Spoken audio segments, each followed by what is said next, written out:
Using cooperative learning, creating a positive learning environment. In this series of videos I'm exploring different aspects of cooperative learning. Previously I've explored the model, team building, introduced you to a number of structures, and in the most recent set of tutorials I've explained the 5 accepted critical elements of cooperative learning in physical education. In the next set of videos I'm going to explore some ideas I've developed over the years that have helped me introduce cooperative learning to new groups of students. I started yesterday with lesson 0. Today's video explores what I see as a need to start slowly. Please remember, however, that while these videos are scripted, they are captured in one take with no editing, so maybe a little rough and ready. Start small. We don't live in the Matrix where we can download a pedagogy patch and immediately become a grandmaster in cooperative learning.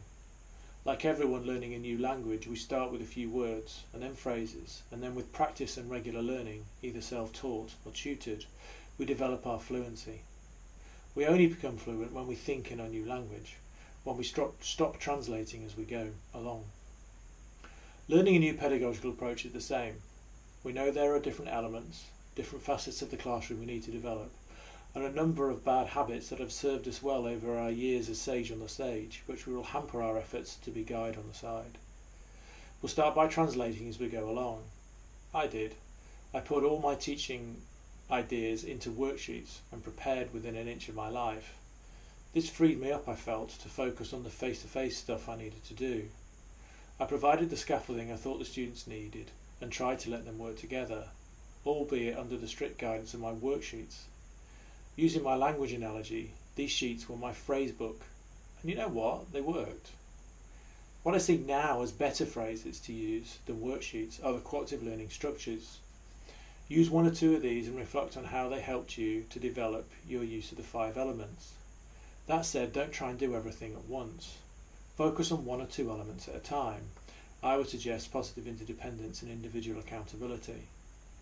And go for broke trying to develop these 2 elements.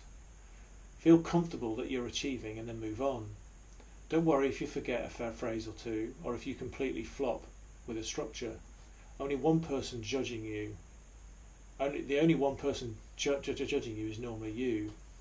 Pause, take a breath and start again. Use prompt cards. Put everything into a worksheet or 2 if you need to, but above all be kind to yourself. It takes a long time to gain a degree of pedagogical fluency, so take the time. In summary, starting slowly and starting small is important. It's a commitment to learning about cooperative learning over a period of time and developing it to a level where you think cooperative learning and don't just translate through your previous, in my case, direct instruction approach. Taking time will help you develop your approach, and while it will lead to some frustrations, it probably won't result in you giving up and going back to your until now preferred approach. Good luck and let me know how it goes. That's it for now. I hope it was worth your time. For more content please visit my blog at www.peprn.com.